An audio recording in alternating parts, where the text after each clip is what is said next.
Thanks, Tyler. Appreciate it. Good to be here. Really looking forward to first time on campus. So, how big is it? How big is this campus? Huge. Huh? Not very big. Not 55 acres, about 10,000 students. about 10,000 students? Yeah. Good looking bookstore. But so help me. What's with the hammocks? No, come on. Was the speed pitch, who won the speed pitch? Was it a hammock business? There was another guy that had a hammock, though. Oh, is that right? Tell me about the hammock. Golly, I've never seen so many hammocks. It's the outdoor nation thing.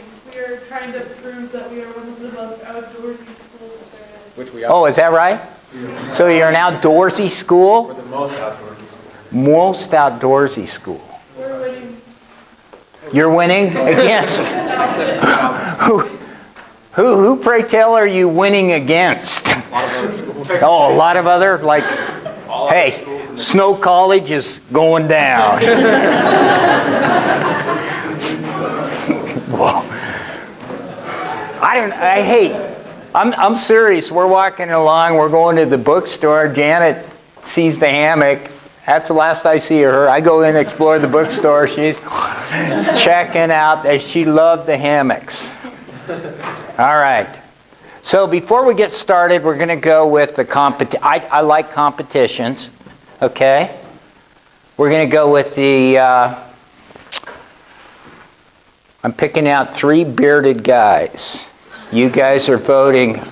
Oh no, you were first on my list, big fella. You let her go last week, huh? Watch out.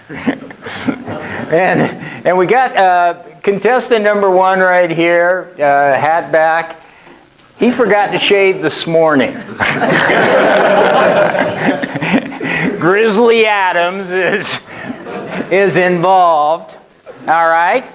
Then we're going to go with, you're going to have to help me here. We're going to go with Metro Beards. We got Metro Beard 1 and Metro Beard 2. Which one do you guys want to see in the competition to advance on for the greatest beard? Okay, I want to hear it let me hear it for number 1, Metro Beard 1.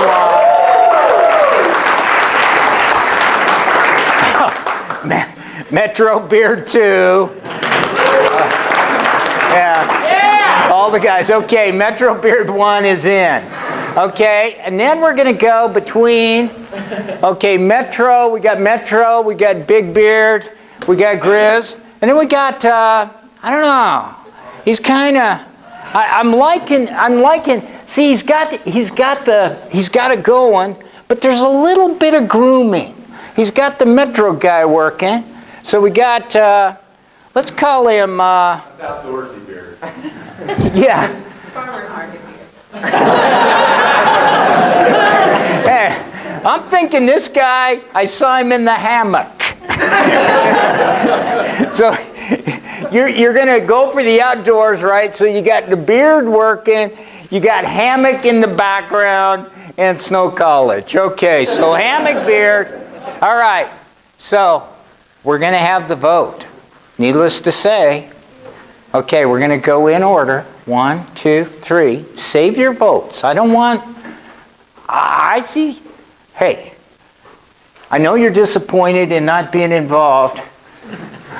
You're out of here if you vote more than once. You're probably voting for all of them. Oh, yeah. Yeah, because he's going to probably take you to the woodshed if you don't vote for him. Metro guy, you're just going to kind of walk along, and the girls that don't go for him, you're hoping to pick up for the homecoming, right? And then this guy, I'm telling you, he's the future of the school. He is the future of the school. All right, you ready? Got it all figured out? You know what you're going to do? Okay. All of you voting for Mr. Grizz. Let's hear it.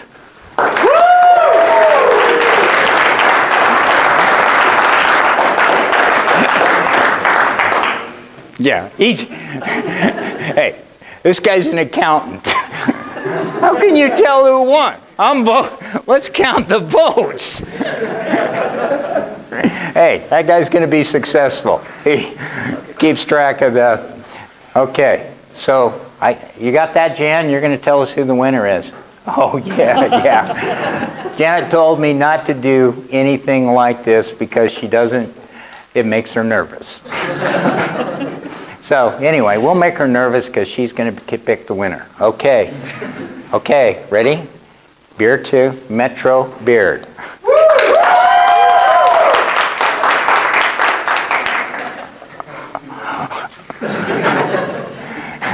Four guys with big voices. All right.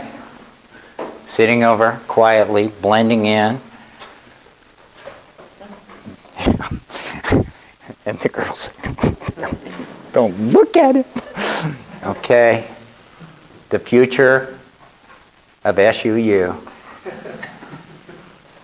Number 3.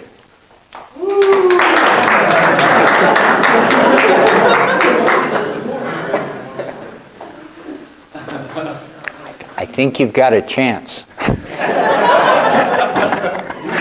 Okay, Jan. Who's the winner? 1. Number 1?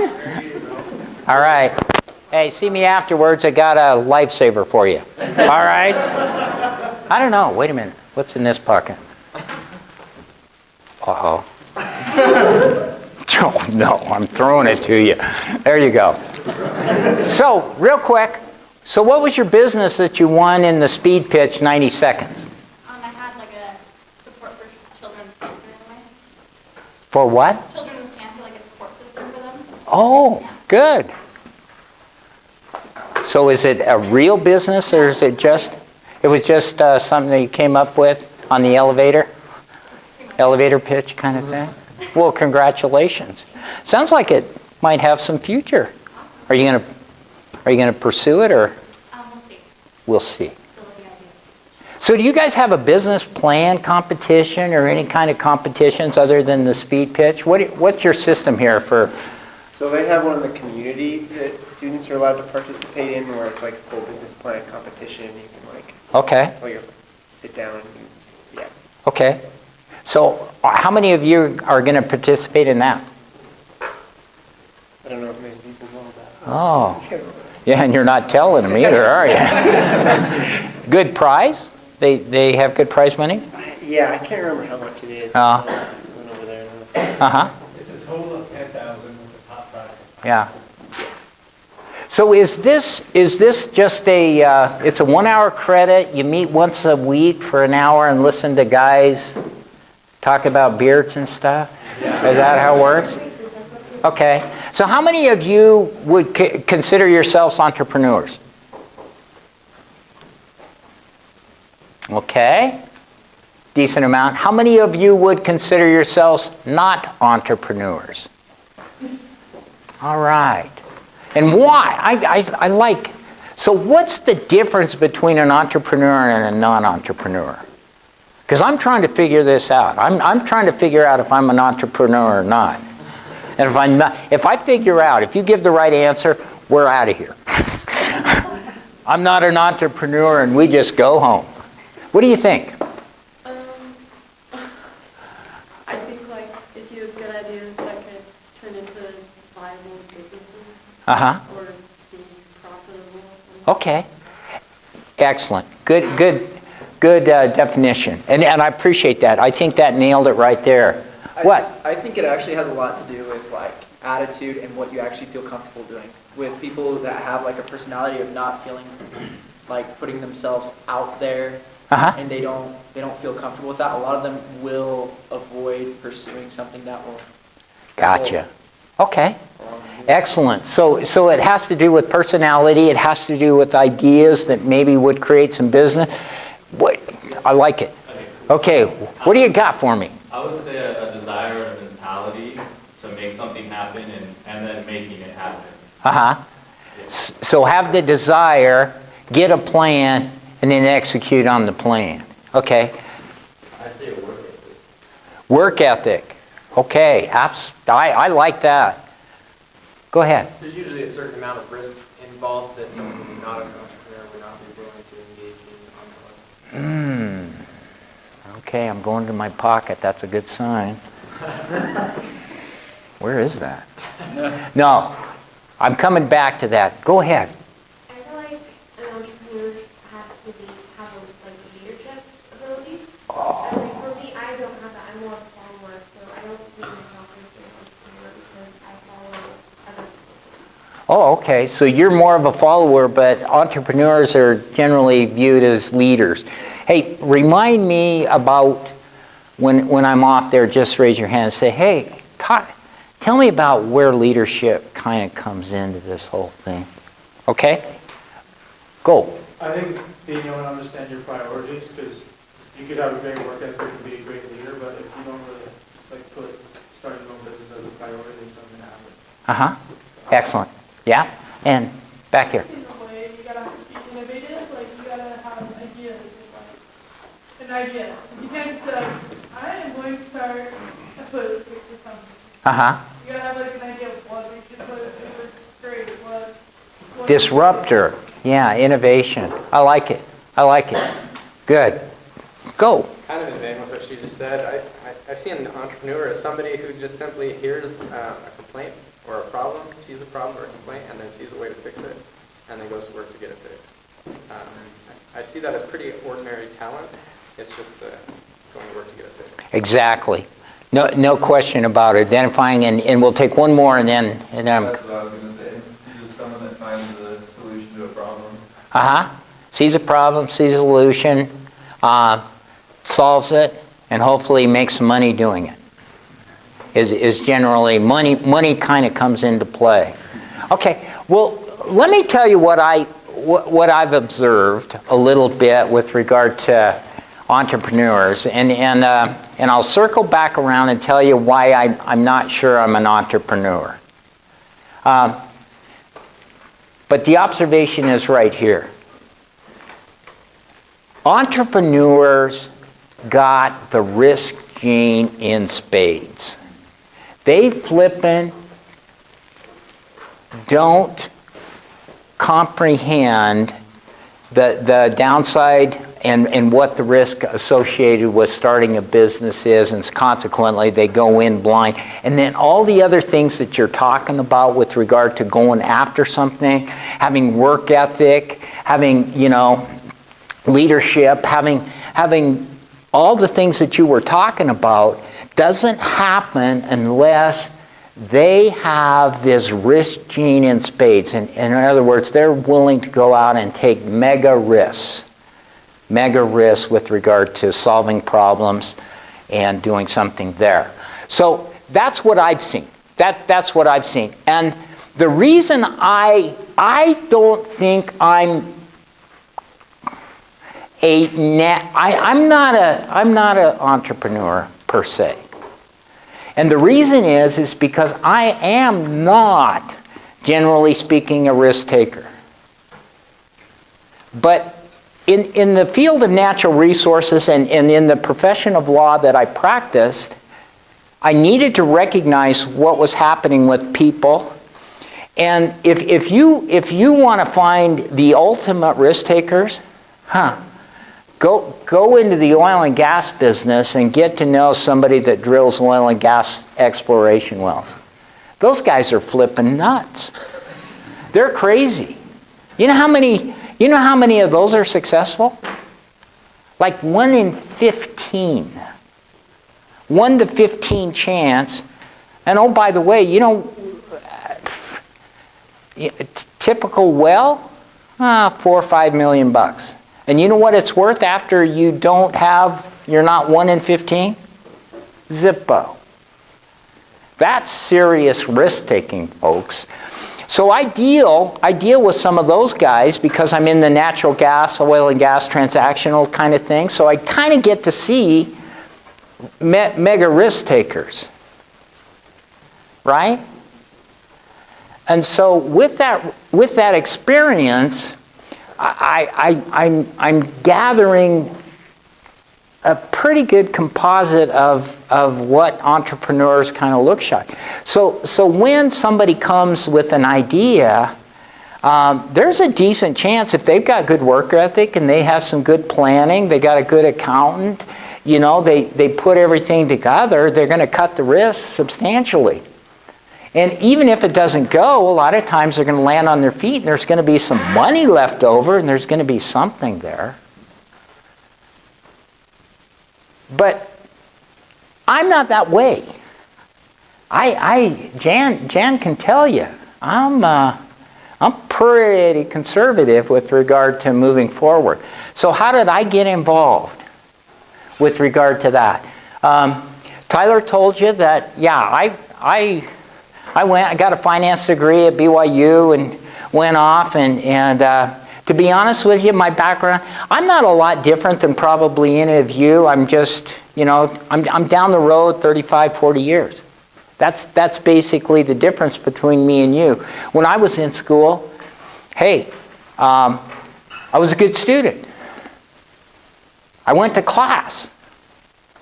But, and I was decently smart. I mean, I wasn't off the charts, but I was okay. And I performed. But when I was a junior in college, I didn't know what I wanted to do.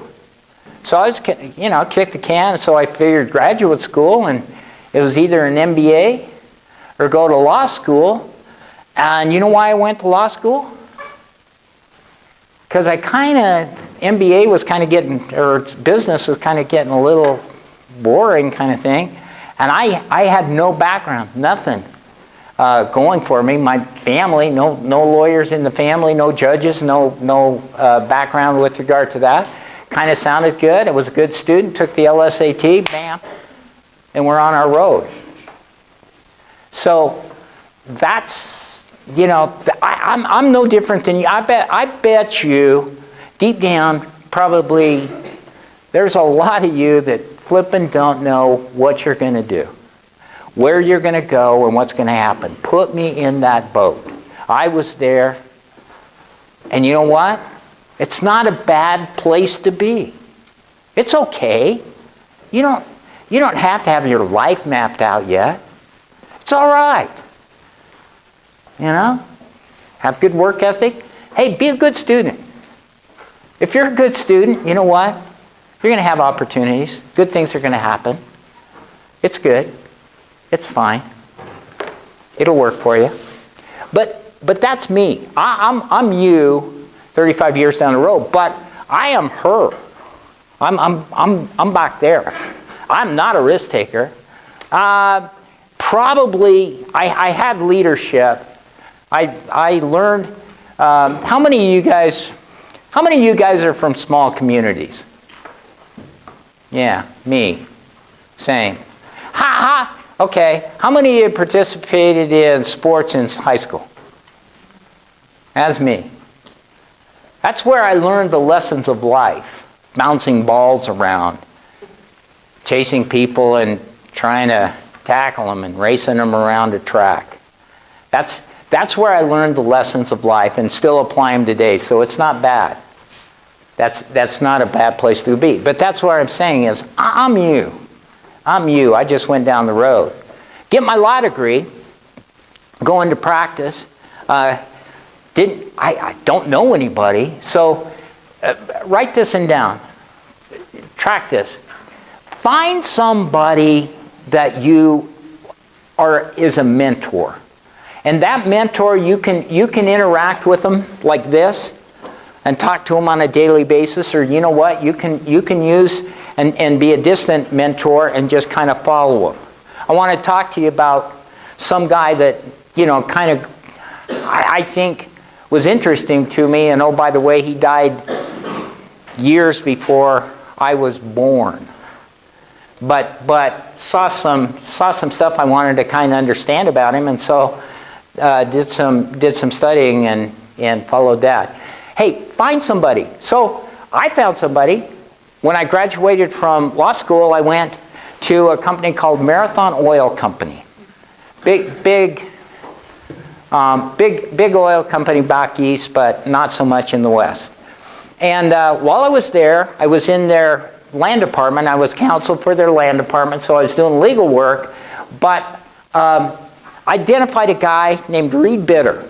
And Bitter was the exploration manager, and Bitter just had it together.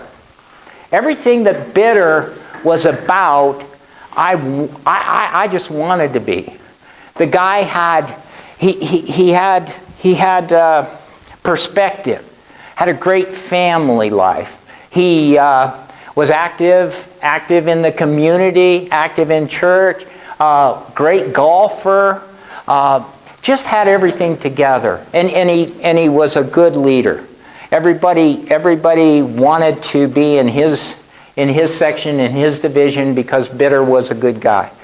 And so I got to know him, played some golf with him, but followed him and really learned a lot about business and life from Bitter. Find somebody. Find a good guy. Find somebody that you see yourself being in 25, 30, 40 years. It's not bad. Kind of learn from what they did. Kind of try to figure it out. Pick their brain a little bit. That's good stuff. That's good stuff. It's good stuff to do. So, Tyler said, okay, so I'm a lawyer and I don't take risks. So how in the heck do I get involved and become an entrepreneur and talk to you today? Well, I had a client, and the client was entrepreneurship. You can work your buns off, everything can go, and you know what? You might not make it. Little bit of luck isn't going to hurt anybody. This guy had a lot of luck. Kind of came his way, but he was a really hard worker. Really hard worker, real humble. So no education. I don't know if he graduated from high school. Might have, might not have.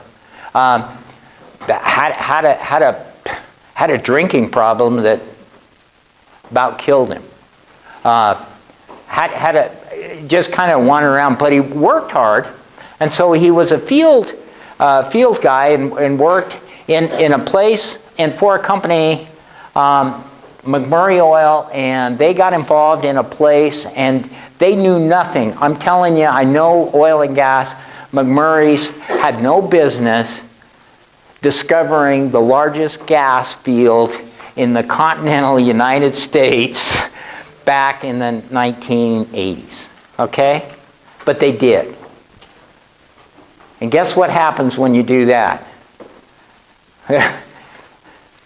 Big risk, big rewards. Lot of money. So money flows in. Joe, the guy that I was talking about that was my client, got involved. And he threw a little bit of his money early on, and so he had a little bit of equity, and then he also worked pretty hard, so he got what they call overrides. So all the production that was coming out, he got a little bit of it. So anyway, the company sells for, I don't know, in the billion range, right in there. And so Joe comes out, and he goes from field guy to rich guy, really rich guy. So he gets involved with an engineer who was there, and they have some money, and they decide that they're going to figure out how to treat coal bed methane water. And it was a big puzzle. There was a lot of water. When you produce coal bed methane, you produce a ton of water, and something has to happen to it because it's not that good. It's not usable. It's not potable. And so consequently, they had some ideas about what to do with regard to that, but they didn't know the technology, so they started looking. He's a client of mine, so they come in and they're asking me as many business questions as they are legal questions. But I got involved with regard to them and helping them and actually mentoring them through this process. Well, Luck 2, lightning strikes twice because they find the technology. It was a countercurrent ion exchange. It was called the Higgins loop, and it was used in the heavy waters that were produced when they built the original atomic bomb. And the technology went on the shelf, and it was sitting there. And so they are looking around, and somebody says, hey, you ought to look at the Higgins loop. That technology probably would work here. Pull it off the shelf. We license that, and it is literally the answer to producing these waters and treating them. So the business grows. Joe is not capable of running a business. He's a good guy. He's a great guy. Very kind. Good man. No, it's not happening. The engineer, not. He didn't have any business background. A lot of times engineers are really practical and problem solvers, but this guy really wasn't. They kind of got crosswise. So they came, their group, they had a small group of equity owners, and they came and they said, Bob, I know you've got a law practice, but would you mind coming and running this business for us? And oh, by the way, I had to shut down my practice, so that was kind of a risk, but Jen knows it wasn't a risk because I knew what I was doing, and I knew the business, and I knew it was like shooting carp in a barrel. So it was not risky at all. But they asked me to do it, and they said, oh, by the way, build this company up, and we want to sell it. So come in, build it, sell it. So I did that, and I did it in 2 years. So I came in, became the CEO, invested, got an equity ownership in that particular venture, and we sold it in the 2-year period. And so that was back in 2008. And that's my introduction into the world of entrepreneurship. So we sell it. It's a 9-figure transaction. We're done, right? No. Because Joe takes out the lion's share of the money that comes into this thing, and he says, hey, Bob, let's go do this again and again and again and again. So that's what we do. And so we've had some good ones, had some not so good ones. It's a trickier proposition, and that's where I appreciate where risk comes into play. Really does. So that's how I got involved, and I'm here to tell you today, my risk genes haven't changed. I don't like taking risky propositions. I don't like it. And there's some things that actually, and I'm going to give you one item that I want you to know I think is a critical part, no matter whether you're an entrepreneur or whether you're not. A key to success that I've seen that you guys can utilize no matter where you go. 4-letter word. Give. Simple as that. Give. And let me tell you what I'm talking about there. First of all, give yourself a chance. If you had the same feelings that I had if I were sitting in this class when I was your age, they were ones of, I'm not sure. I'm not sure who I am. I'm not sure what I can do. I'm not sure. I think I'm a good guy. I think I'm decently. I don't know. I really don't know. Give yourself a chance. Real quick. They did a study. A couple of studies I'm going to talk about. Study. So scientists get this barracuda, right? And they are literally engineered. They're fish saltwater fish, and they're engineered, and all they do is swim around and eat other fish. That's it. That's their life. That's what they're geared to do. So they get a barracuda, and they put it in a kind of a long aquarium type of thing where it's not, it's kind of there in a long horizontal thing. Barracuda swings back, forth, back, forth. So then they take a little mackerel, throw it in. Barracuda swims down, turns around, sees the mackerel. Man, what is he born to do? Eat. Man, he attacks, mackerel's gone. So they throw the mackerel, do this little study. Well, then what they do is they put a glass plate, right? They put this little thing, they put a glass plate, they put a mackerel in there, and so the barracuda swims down, turns around, sees the mackerel, doesn't see the old glass plate, swims into it, bam, hits his nose.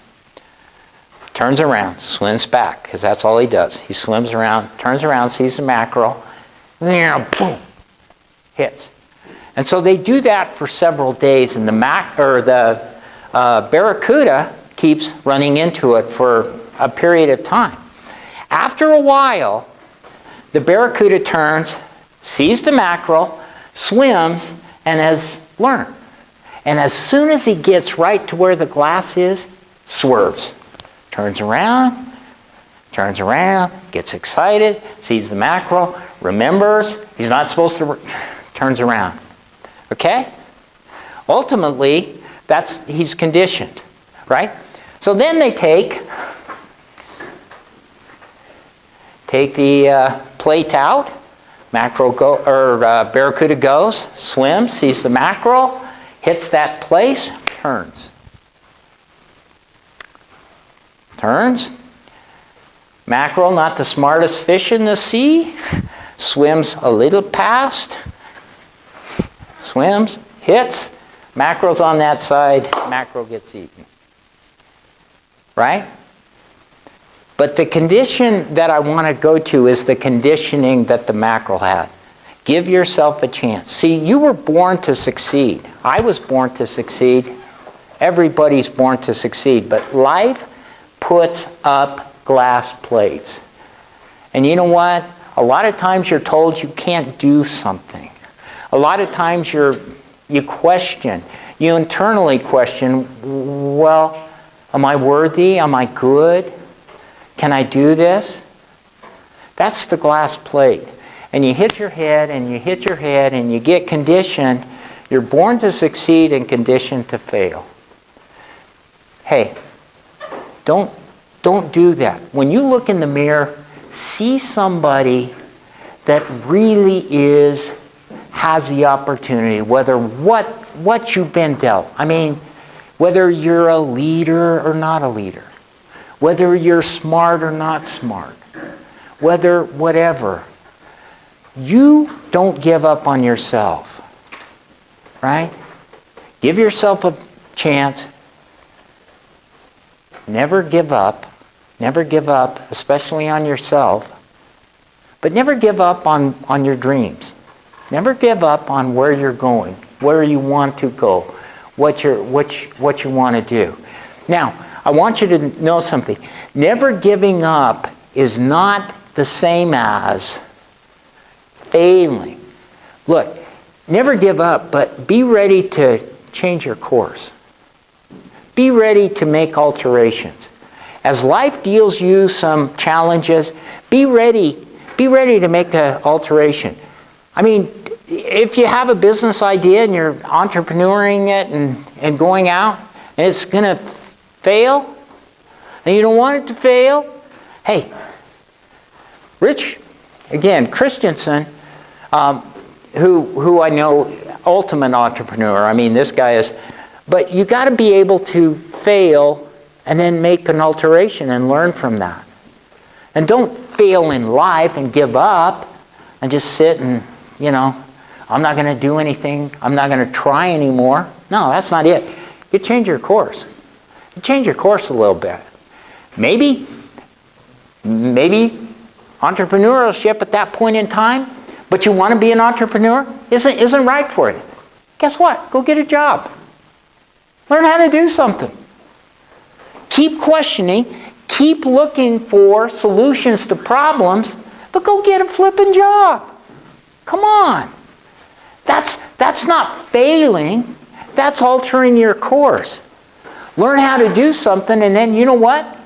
Maybe you're going to learn in whatever you're doing that there's a problem that needs solving. And see, you're still in the game. You're still trying. So then you take a look at that. And oh, by the way, you've learned a couple of things from your first go around, and so you can make adjustments so that now you're going to be moving into, and then go after it again. Hey, guess what? Maybe you just find out that you weren't an entrepreneur, and having that job is pretty good, so you climb the corporate ladder. And you become successful doing that. Why? Because you didn't give up. You didn't quit on yourself. Give back more than you take. Trust me. You do that, you're going to be successful. They pay you $10 an hour, give them 12. Give them 12 of effort. You know? Teacher asks you to learn something, learn it and a little more. Give back more than you take. If you do that, guess what? Everything's going to happen. Now I'm going to go into this guy. So I'm thinking about this whole thing. Entrepreneurship, taking care of Jan and the kids. I'm thinking money is kind of a good thing. So I decide I ought to make some money. I ought to go do that. So if you want to make a little money, who would be a good guy to kind of research and check out? Anybody, any ideas? Huh? Buffett? JV. Good idea, though. Yeah, but I'm going to go with that. You know what? Buffett. Why? Because he's flipping wealthy, right? He's one of the most wealthy guys on the planet. I didn't settle for Buffett. I want to learn about the richest guy ever. Hey, Buffett. And you get into that area, and you know, somebody's going to richest guy in the world. You're going to get a lot of deviations, because how do you gauge that? I mean, monarchs. I mean, Genghis Khan. He's on a few of the lists as the richest guy. No, really. There's a guy, Manny Musa or something. He was 1300s or whatever, owned, you know, took over half the world or whatever. So those guys go in. So I'm going with the traditional. Ever heard of John D. Rockefeller? Okay. Yeah. John D., recognized in a lot of circles, richest guy ever. From an industrial, you know, modern template. John D.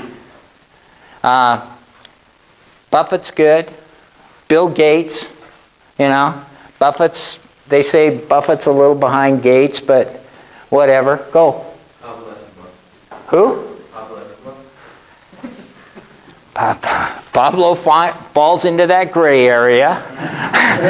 No, I mean, and seriously, that is not to be, there's a lot of gray area guys out there, you know, seriously, and have been wealthy, and yeah, forget them though.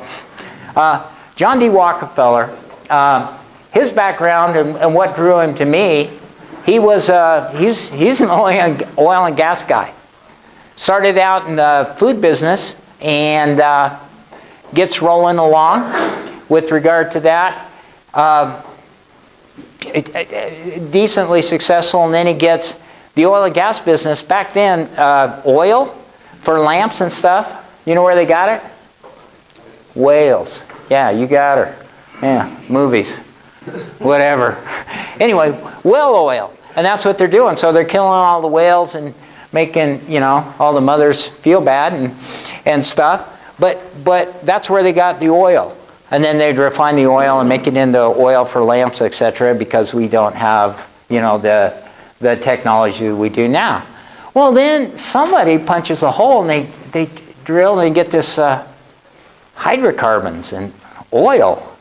And you know what? It works. And so whales now have a chance. And anyway, oil, because of its energy potential, becomes it.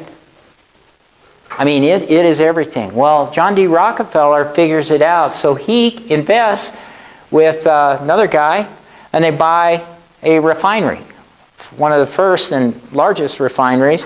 And so he starts doing that. But John D. Rockefeller figures it out. So he starts taking over the transportation side of it, the exploration side of it, the refining side of it, the marketing side of it, and bah.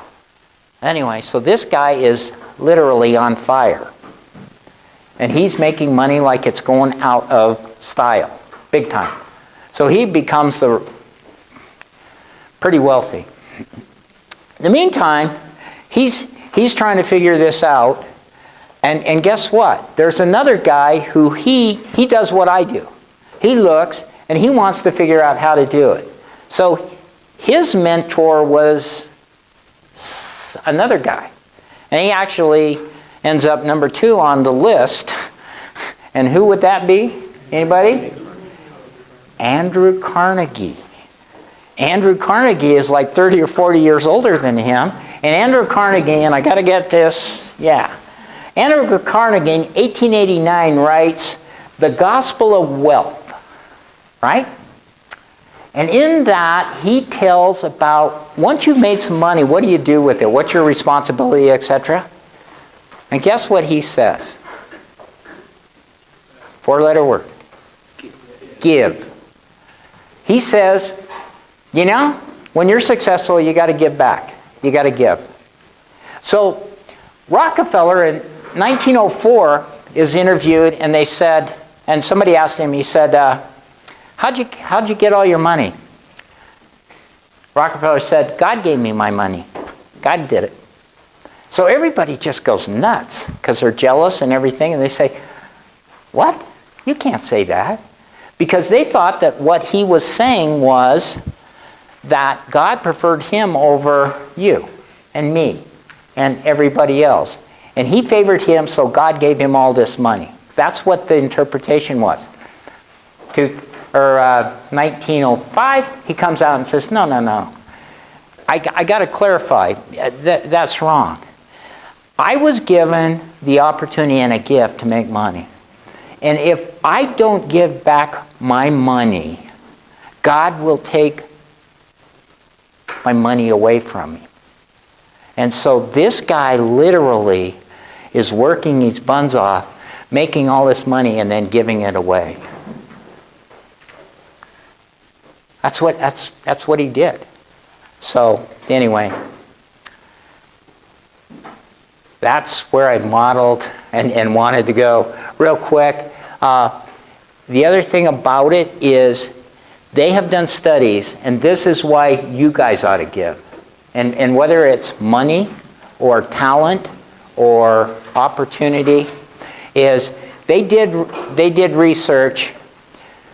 People who give away and give money make more money. It's a proven fact. You give, you will make more money.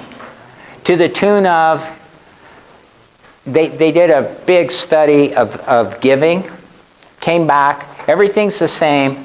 Take 2 different people, one gives $100, he is going to make $375 more per $100 than the guy that has the same education, the same job, the same everything. And the reason for that, real quick, to tie it up, is because when you give a lot of times, and I don't know if you guys have felt this, I certainly have, the giver's high. Yeah. It makes you happy. And when you're happy, you're more productive, you're a better person, and you tend to be more successful. So, anyway, I've got to quit. Sorry. Thank you so much for coming.